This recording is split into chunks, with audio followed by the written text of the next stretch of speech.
The Earnestly Speaking podcast is a show that is founded on free-flowing conversation and may at times venture into mature subjects. Listener discretion is advised. Yeah, Earnestly Speaking podcast.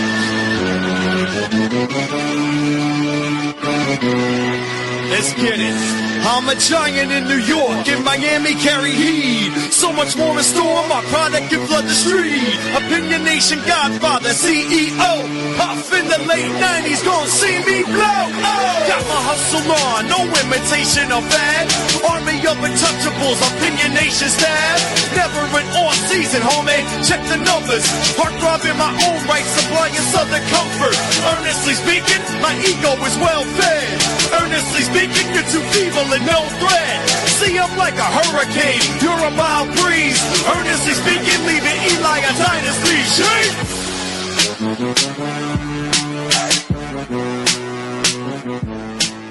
All right, it is the Week 12 edition of EJ versus Degenerate, of course. America's first Degenerate here, Zach. What's up, buddy? Not much, man. So we tied this week on our picks. So I mean, I guess it's a win for you. I guess you haven't got a win this year yet. That's absolutely a win for me. Jesus. And honestly, you got lucky. There was a game that I changed my pick on, right when we went to air, and I was gonna go under in one game. I was over one game, so I go under. Had I stayed in my original pick, I would actually won again. So, but it is what it is. It is what it is. How you doing, bud? I'm good, man. Just got back from Detroit. Freaking found out my new little puppy. She's just like me.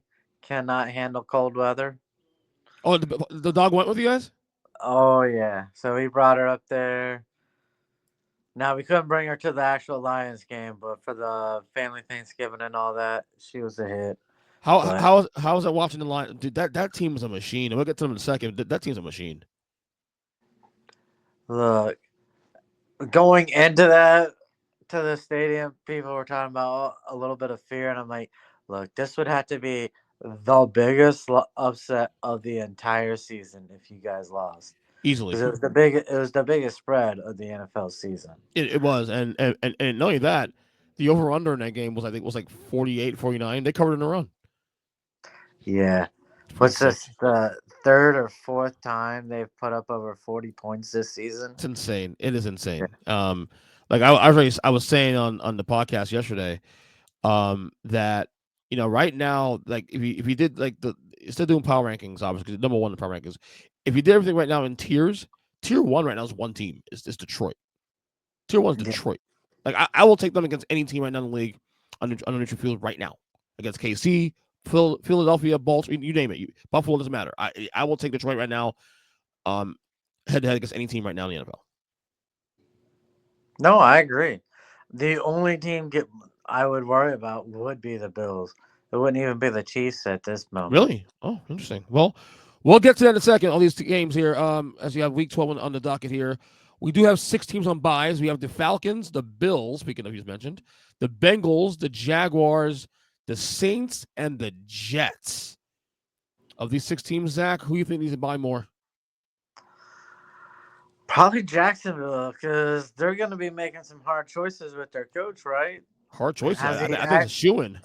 Yeah, so you're going to need that extra time off to get your interim coach up to speed and maybe convince the guys to try a little bit for the end of the season. I think barring a win streak to end the year, just look respectable, I think he's done. I think the big question really in Jacksonville is whether or not Trent Baalke, the GM, survives. That's the bigger question for me.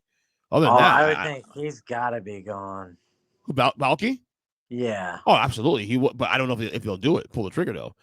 Owen Kyle Nash, it's skeptical about that, and he covers the Jaguars, so we'll see. But I mean, for me, it's the Falcons, because I mean, look at Buffalo. Look, they're playing great. So obviously, the Bengals, I think, after losing this past weekend, combined with Denver's win against Atlanta, I think it's safe to say at this point, barring some injuries or something unforeseen, the 6 teams you've seen in the playoff race right now, currently in AFC, that is going to stick the rest of the year.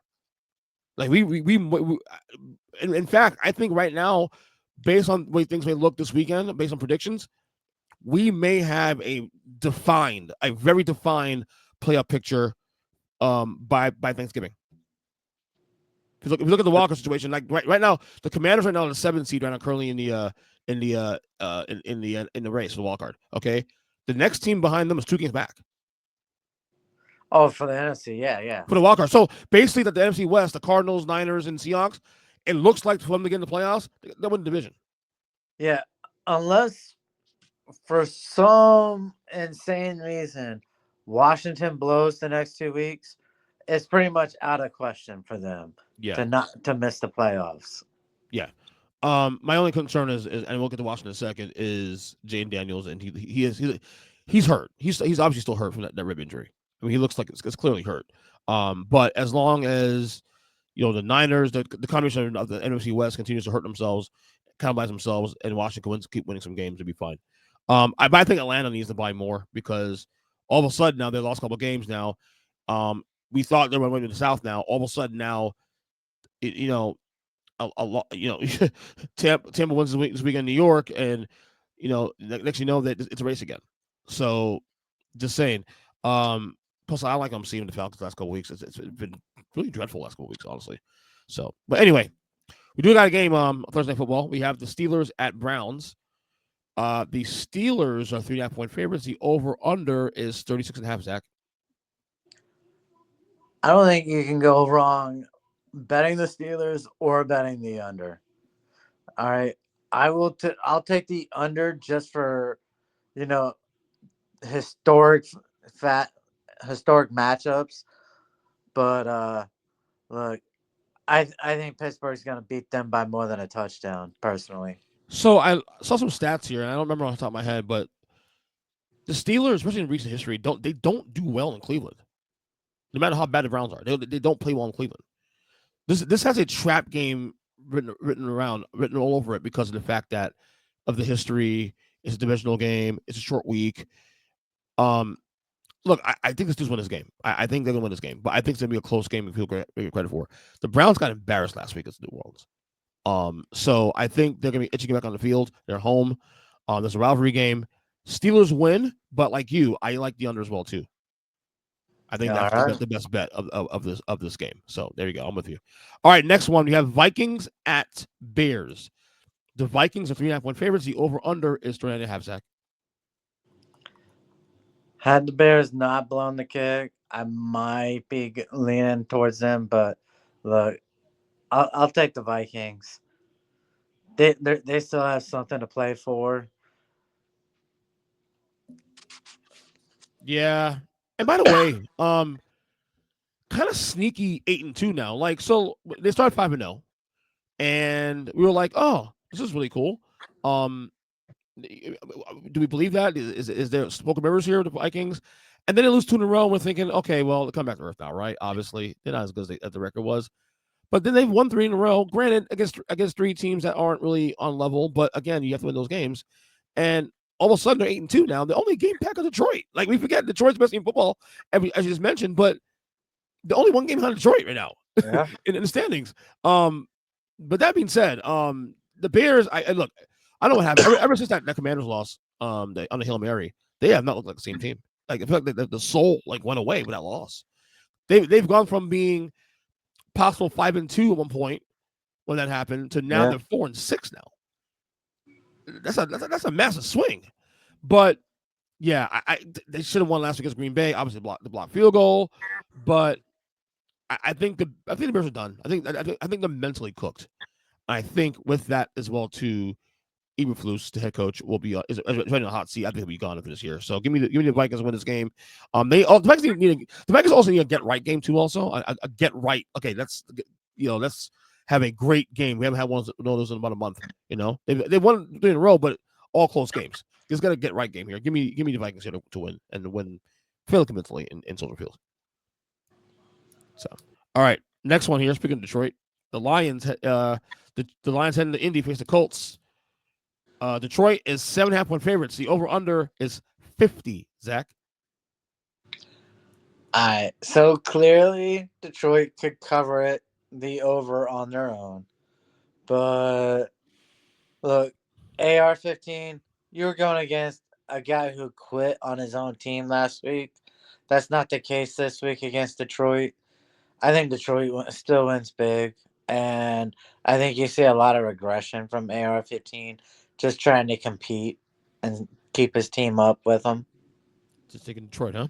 Oh yes. Well, I like Detroit in this game, obviously, to win. I do think that half points are weird. The Colts are kind of frisky.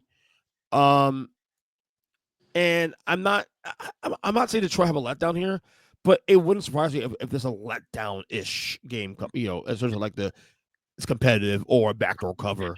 So my best bet though is the over, which means I think they'll combine for 50, or Detroit will do what you said they're going to do, just put up like 40 something points and call it a day.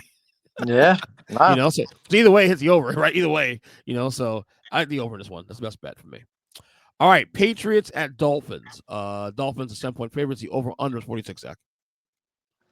Look, I really believe Drake May's got a real shot at being a potential star in this league, but they just don't have enough. And Miami's trying to show they belong still, or at least Tua is. So give me Miami to cover. Yeah, same here. They've looked better since Tua's gotten back. Too little, too late, maybe. They're still two back of the Denver in the playoff race. They got to make up some ground there, of course. Denver's got to stop losing some games to even have a chance to get the wild card, which that's why I don't see happening. But the Dolphins, at least with Tua back, and Tyreek Hill's is been unlocked again. Give me Dolphins win this game. Although I will say Drake May has given them a spark, though. I will say that. Well, the team has really no talent, honestly. There's really no talent on that team on the Patriots. But I think Drake May. Look, I'm not sure he'll be a star in the future or whatever. But for the time being, they got a quarterback. For the time being, so that's all you can say about that. All right, Buccaneers at Giants. Bucks are 5.5-point favorites. The over under is 41.5. Zach. Look, I kind of believe when the backup comes in, there's a spark. And 5.5 is kind of a lot of points for the Giants when they have that defensive front that they got. Mm-hmm. So maybe a 1-game New York miracle. Give me the Giants. Yeah, I get that. And that's like your big thing too. Also, the Giants get a lot of points. You take the Giants on the points. Historically, I've known you for 20 years, and it's always been your thing. Tampa's 4-6, but Tampa is better than their record. They're 4-6 as injuries, and they could have beaten San Francisco and Kansas City back-to-back weeks without Mike Evans and without Chris Godwin, and they were literally really yards from doing that. Tampa off the bye week 2 on top of that. I don't know, man. I just think Tampa is now that Atlanta's lost a couple games here, they're only about a game and a half back in the division. I think they smell some blood. I think they get guys back this week too. Also, dude, honestly, I know they're going to start the veto now. Daniel Jones on the pine, but I feel like Tampa is going to make a late run here. Give me Tampa win this game off a bye, and they'll cover 5.5 points too. Also, all right, this is your game. Cowboys at Commanders. Commanders are 10-point favorites. The over/under is 45. Zach. I mean, 10 is a lot. It is a lot of points. I mean, I feel a lot better if it was just single digits, like 9.5. But Jaden Daniels, even with the rib injury, I think he's going to have like 50 yards rushing. I think we are going to run all over Dallas. And yeah, I see Washington covering the 10. I don't care that it's a divisional game. This is a get-right game in my eyes. No, I really want to take Washington on the points here, man. But it's a lot of points. The Jaden Daniels injury, but it is a divisional game, and these two teams do play up for these games, even without Dak Prescott. Cooper Rush can't be no worse than he was last week against Houston. Washington wins the game. I'm not doubting that whatsoever. But even a backdoor cover late with Dallas, I can see happening. Give me Dallas on the points here, actually. I like Dallas on the points here plus 10, just because of that. All right. We got Chiefs at Panthers. The Chiefs are 11-point favorites. The over/under is 43, Zach. Look, that's just too many points for the for the Chiefs. All right, I understand the Panthers are terrible, but 11 from a team that has skated by so many games without showing up at all. No, I can't do it. Give me Carolina with the points. No, I get the logic there, but you know what, man? The Chiefs have been so kind of mid for a 9-1 team all year long that I think after losing to Buffalo last week, they need a get right game. And I think going to Carolina after losing to Buffalo, and now you got to worry about seeding going forward. Now that they've lost a game, now if Buffalo gets another win next week, for example, in case they lose another game, all of a sudden now Buffalo's the 1 seed. And I not to say the Chiefs can't win on the road because they did that last year twice in the playoffs. But I think you start seeing. I think this is a game where KC gets everything correct here. Against an opponent that should blow out. I think they make an example of the Panthers. Give me KC 11 points cover. I think this is a game. This will be the game they break out finally, and actually look like the old Chiefs. Give me the Chiefs to cover 11 points. I sure hope you're right. Yeah. All right, we got Titans at Texans. The Texans are 8-point favorites. The over under is 40.5. Zach. Look, Will Levis is about as good as Cooper Rush, so I think the Texans will do the exact same thing. I think Texans will cover right here. He's got 2 of his top wide receivers back. Their offense is going to start to gel right at the right time going into the postseason, and they have no real fear in this division. So, yeah, this is my lock of the week. Honestly, I feel good about this game. Honestly, Houston, they're getting healthier now. Joe Mixon's back. Joe Mixon had a huge game against Dallas this past week. Look, CJ Stroud has still been kind of up and down most of the year. I know Houston. I've been saying that they felt a little underwhelming, even though they're 7-4 and leading by far the AFC South. Definitely a tier 2, tier 3 team. Actually, to be honest with you. But Houston at the same time, they're gonna, like I said, they're gonna do their thing. Tennessee's terrible. Tennessee is arguably worse than football, arguably. Give me Houston when this actually going away. Even the divisional game, I think this Houston's much better. All right. We got Broncos at Raiders. The Broncos are 6-point favorites. The over-under is 41, Zach. look, I really hope people buy some Bo Nix stock in Rookie of the Year after Jaden Daniels' first 4 games of the season, because you would have gotten that sky-high payout odds. He's got to be pushing for a top spot right now. I gotta see those odds right now. I'm looking it up right now because he's not. I'm sure he's not the favorite right now, but he might get some play at this point. Let me see if I can find these real quick. So Rookie of the Year. So player awards here. Rookie of the Year. Okay, so Rookie of the Year plus 350 right now. He's not right now number 2. Yeah, exactly. I mean, he has come a very long way from just 3-4 weeks ago when he only had 30-some yards passing through 3 quarters. You know who's not a bad value to get probably this to throw money in it, just to see, and this is also assuming that Jane Daniels and Bo Nix do kind of like peter out in that rest of the year. Marvin Harrison Jr. If Arizona goes to the playoffs, it was the division. What's he at right now? Plus 4,000. He'd have to have some monster games at the end. Well, he's been one of the reasons why they've been winning too, though. I get that, but if it goes wide receiver over those 2 quarterbacks, Malik Neighbors, New York hype. Well, yeah, not with Daniel Jones on the pine now, especially too. Maybe he does get help. I don't know. But I just think Marvin Harrison, may make. Look, he won't win it because I'm saying the value, just the value. No, the value's worth it to throw $20 on it. Yeah. How about Drake May plus 7,500? It'll never happen, obviously, but yeah, it's funny. That being said, you took Denver in this game? Yeah, I'm gonna take Denver in the game. Yeah, Denver, like I said, they really showed me something on Sunday. Not just beating Atlanta, but the way they beat them, honestly. I think what you saw, there was a team that is people are taking seriously now. They currently have the game ahead right now in the wild card spot behind over the Colts, and the Colts should lose to Detroit this week, so they have 2 games up most likely. Yeah, I think Denver showed me something. I think, look, I can't stand the guy, but Sean Payton, Coach of the Year conversations definitely has to be said. Him, Mike Tomlin, and Jim Harbaugh are my 3 guys, Coach of the Year right now. I guess we'll put Dan Campbell also in there in the conversation too. We could do that. But yeah, those three guys. Give me the best bet though. I think honestly, like I want to take Denver. That's a lot of points though. 6 points still. Even though they're clearly better than the Raiders, I'll bet the under. The best bet is the under. I'll take the under.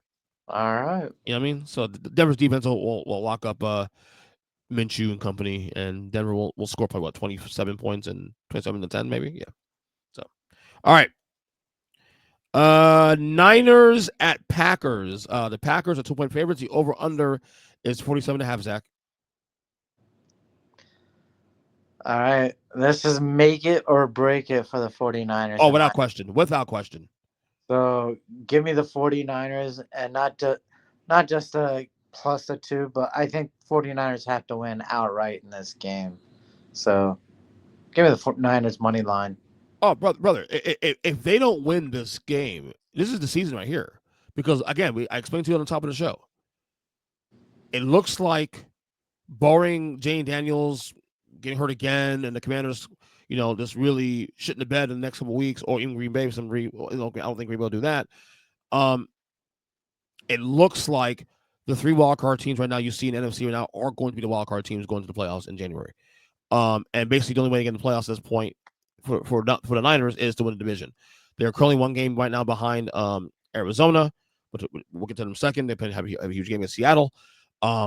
But between the Niners' injuries and everything else, they have to win this game. They have to win this game.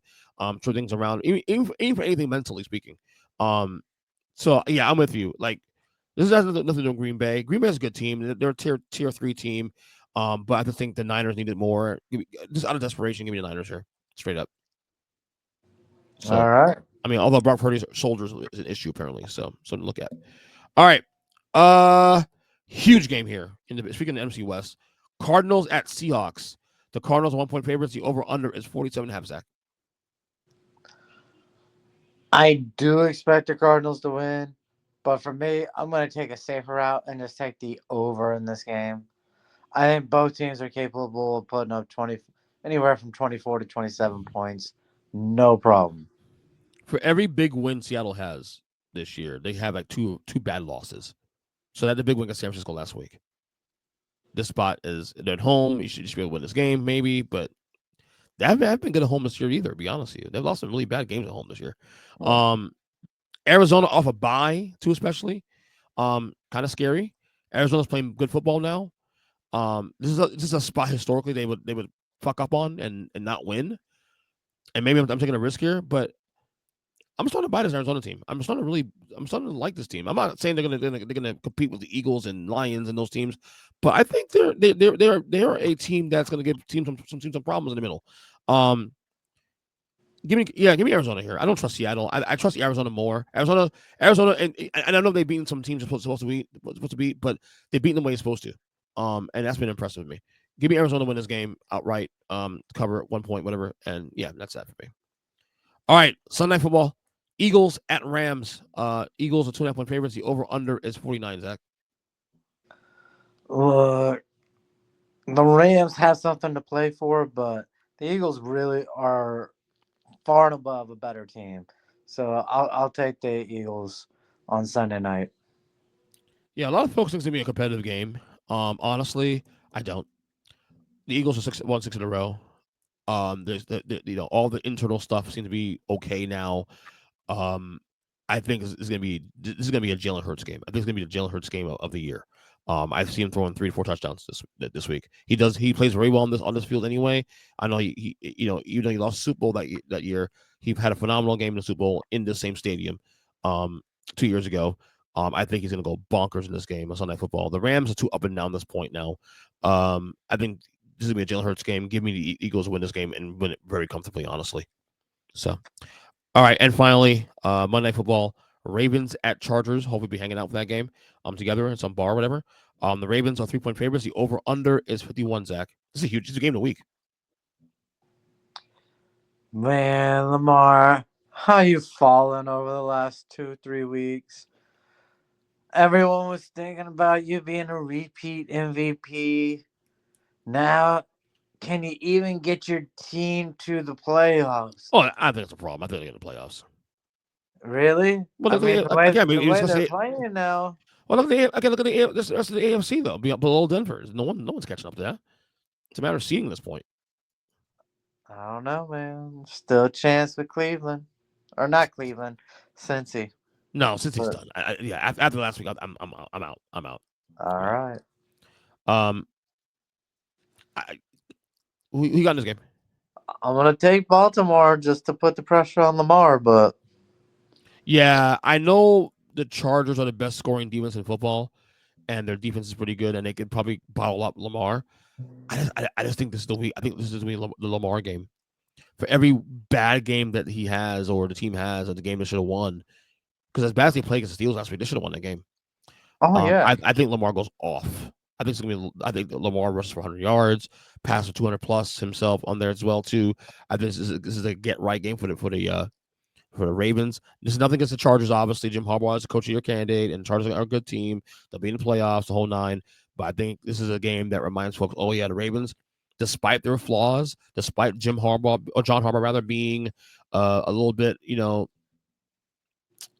ahead of sometimes too cute for his own good when it comes to play calling and whatnot. I think they'll get this right. Give me the Ravens win this game outright and to cover the spread. I think they win comfortably. Honestly, this is going to be a huge Lamar game. So, by the way, it's the Harbaugh Bowl too, also. yeah. So that should be fun. Is this their first meeting since the Super Bowl? I think so.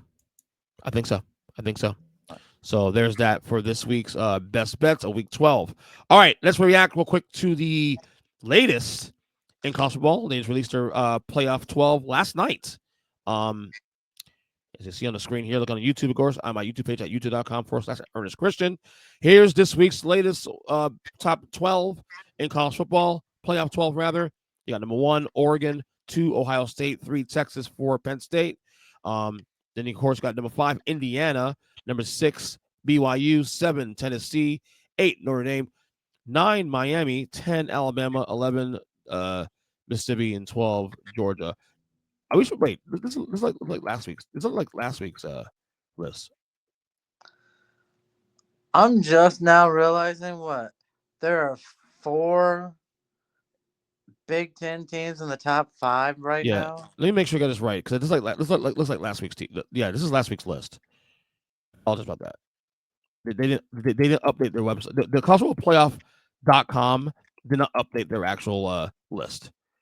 All right, so let's do this again.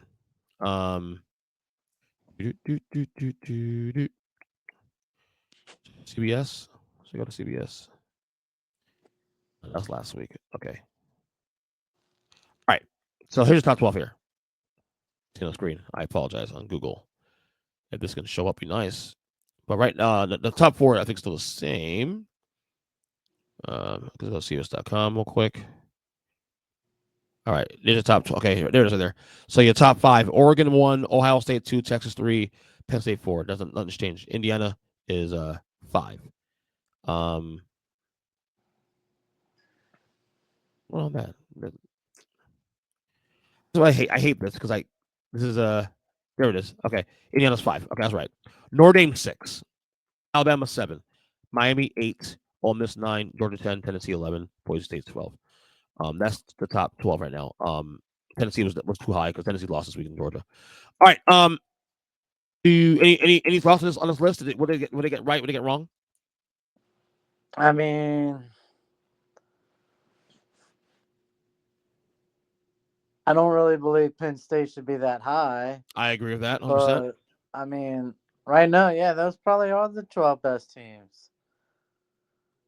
I don't think I do still believe that there's going to be at least one team that's from the bottom, outside the top 15 right now that's going to make it in. Is it Colorado? I would assume Colorado, but I think Colorado's a good bet for that one if they win the Big 12. Obviously, they'll get an automatic bye there for that one.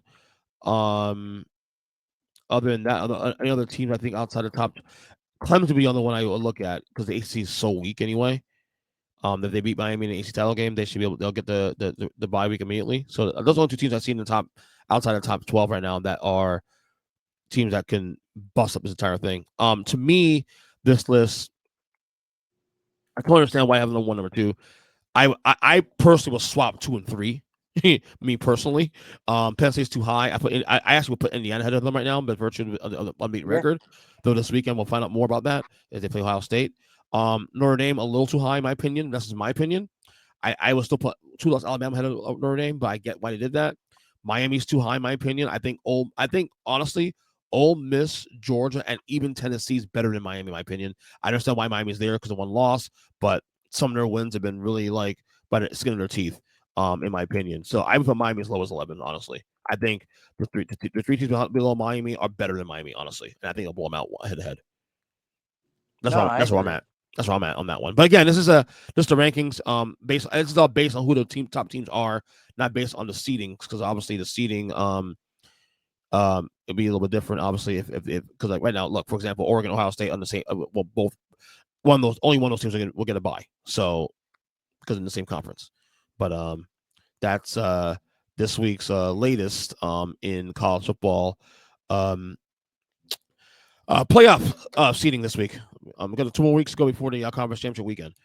This season went pretty quick, actually, though. Anyway, a little political talk. Donald Trump's cabinet. Damn. I mean, he's obviously being loyal to the ones that are loyal to him for his campaign, but I have questions. I mean, I got one for you. Go ahead. Linda McMahon. Yeah, I know. Why would it be Department of Education? I don't know. Now she was part of administration 4 years ago. But what was her role again? What was her role 4 years ago, though? She was there with the Small Business Association. Right. Thank you. For last year. Right. So why she wouldn't be Commerce Secretary? Right. Something along those lines. I'm shocked. But well, the big one for me, and I think it's a big one for everyone right now, is the Matt Gaetz for Attorney General nominee. Look, I don't think he'll pass. I don't think at this point he'll pass confirmation. There's too much polarization there with him. But I don't know. What do you think? Do you think he'll pass confirmation? Nah, there's no way Matt Gaetz. I don't think, even if Matt Gaetz had nothing going on that they could point to, would he get through? Too many people just do not like the man. I mean, Republicans too, but that's not fucking Democrats. Yeah, Republicans exactly. Don't like him.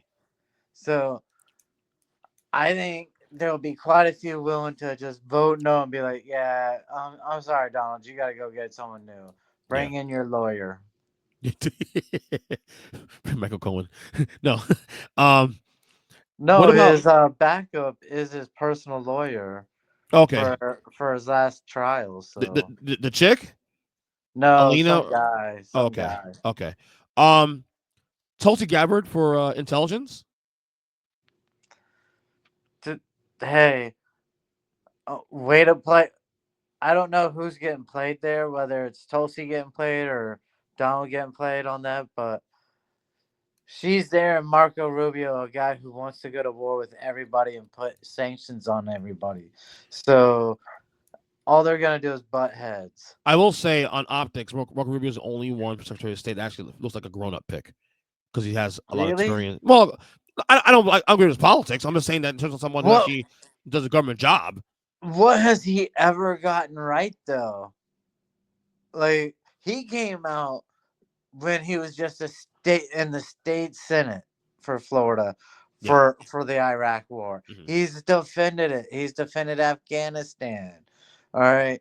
He basically gave away $1 trillion from the PPP loans without having to have you provide any kind of proof of your earnings.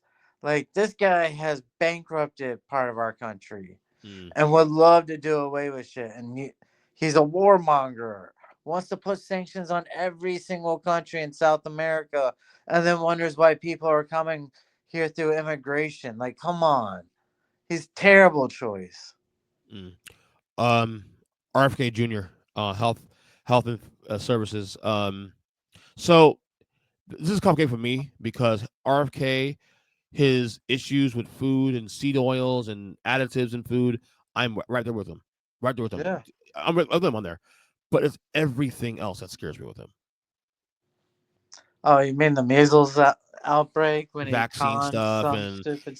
him want to Yeah. gut everything. And look, I think FDA's crooked as shit for the record. So his view on the FDA, I shared that with him. They're crooked. But there's shaking up the whole process. You know, there's a lot of people that depend on these programs that just to eat. So you gotta be very careful how far you go in trying to shake things up to the point where you risk people who are depending on these programs. You know, so it's a fine line. But that's another they call it clown show pick there. Any other picks of this that stands out that's like positive or negative that you know? You mean taking a guy off of Fox News? Pete Hegseth, Yeah. Secretary of Defense. Yeah. I mean, you're literally proving all you want are sycophants around you. Mhm. So I worry about putting a oil and gas executive in charge of our, what was it? Our energy. Was it energy or was it something else? I forgot. Yeah, I forgot. Yeah. There's been so many in the last couple of days that they put out recently. That's like, okay. Dr. Oz, Medicare, Hey, Medicaid. Like, what are we doing? there's a foreigner taking our job. Now, does he have to worry about being deported because he's not a U.S. citizen? Dr. Oz? Yeah. Oh, I don't know. I mean, he ran for the senator last year. 2 years ago, rather. Yeah, you just have to live in the country and in Yeah. that state. So backward rules, and of course, the other one, Doge, Department of Government Efficiency, being shared by Elon Musk and Vivek Ramaswamy. You want to cut government by creating government. Dude, they, so they want to get rid of everybody. When you're asking the public who doesn't even understand how big like the Department of Education is, or how big the Department of Defense is, when you're asking people on Twitter, the answer you're really searching for is Twitter bots giving you the answer you programmed. Yeah. And he's just manipulating the public. Yeah. Would you believe he's going to cut anything from the Department of Defense budget? No. Yeah. You think Vivek Ramaswamy trying to prove he's a hardcore patriot also? He's going to cut anything from the military budget? No. No. So where's the cuts coming? That's what. Cause you want to save money, honestly, from someone who's not even in that world. Obviously, that's where you cut.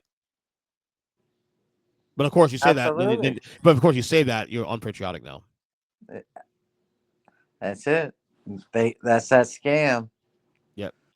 And that's why I've said for the last couple of years, why Tulsi Gabbardism was disappointing politician for me, because the reason I supported her 4 years ago was because of that. She was the only one that actually had the balls to say that, being someone who was in the military, still currently, to her to say that, we need to cut spending there. That was like, oh, I get that. I agree with you on that, but, Now, where I will say Democrats are trying to fuck Donald Trump before he gets in office. The judges? No, what Biden just did in Ukraine, giving the authorization on the long range missiles. Mm-hmm. You are literally trying to get us deeper into a war so that you can't have a treaty, you can't have a deal made. Like, and why at this moment, 2 months out, would you make that decision? That is where Trump might be right about a deep state. Like, they are making sure that war stays going. That's what I thought too. Also, I was like, why would you do it now? Why did you do it like weeks ago? Why was it prudent to do it now, not before the election? Oh, Nothing's changed. No. So I don't know, man. But the clown show.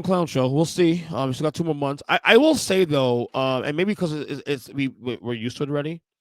It's other than the selections of the cabinet so far, the nominees. It's been a relatively very normal and quiet transition so far. Are you sure? Well, compared to 8 years ago.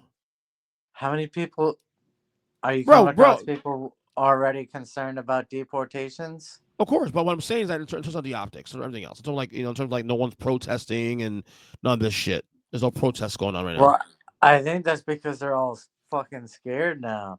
When you're putting out news clips and Trump statements on Truth Social and on Twitter about how you're gonna go after the generals who made the decisions on Afghanistan and try them for treason, like we've gone a little too far.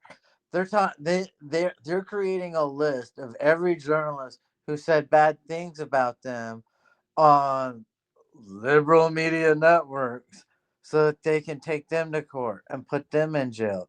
Like, you asked me about what Morning Joe did. They went to Mar-a-Lago to kiss ass to make sure they stay on the good side of Donald Trump and don't have some crazy lunatic attorney general try and put them in jail. Yeah, you know what? I'm glad you teased that. Let's play that clip real quick from the Morning Joe. Mika and Joe Scarborough, married couple, of course, on Morning Joe, going to Mar-a-Lago this past weekend, and basically sitting there and saying that basically they said they met with Trump at Mar-a-Lago this weekend. Here's a clip from the show earlier this week. Joe and I went to Mar-a-Lago to meet personally with President-elect Trump. It was the first time we have seen him in 7 years. And it's going to come as no surprise to anybody who watches this show, has watched it over the past year or over the past decade, that we didn't see eye to eye on a lot of issues, and we told him so. What we did agree on was to restart communications. My father often spoke with world leaders with whom he and the United States profoundly disagreed. That's a task shared by reporters and commentators alike. All right. Zachary, your thoughts? Do you agree with the move? Dude. So either he was Hitler and he was really bad, or you're saying, well, I've been lying to you about how bad he is, and this time around, I'm not going to say bad things because I lied before. Like, what is your deal? It's so disingenuous. It's so disingenuous, Yes, isn't it? Exactly. That's all that comes off as. It's so disingenuous too. I mean, they're trying to soften the blow for when Trump takes office in January, looking after their own ass. Have some principles, of course, in my opinion. But yeah, it's yeah, I thought it was a bad look, and for the record, and rightly so, people are responding. Like the ratings are already in the toilet for MSNBC, and now it's getting worse. Now I've had friends of mine, liberal friends of mine, who were normal watchers of MSNBC and Morning Joe, and they said they're out. They're out. So, Well, there's no point. You're literally either caving to the enemy and going to change the way in which you put out information, or he was never the enemy, and you lied to me and told me he was the enemy. Yeah. So either he's Hitler or he's not. Yep.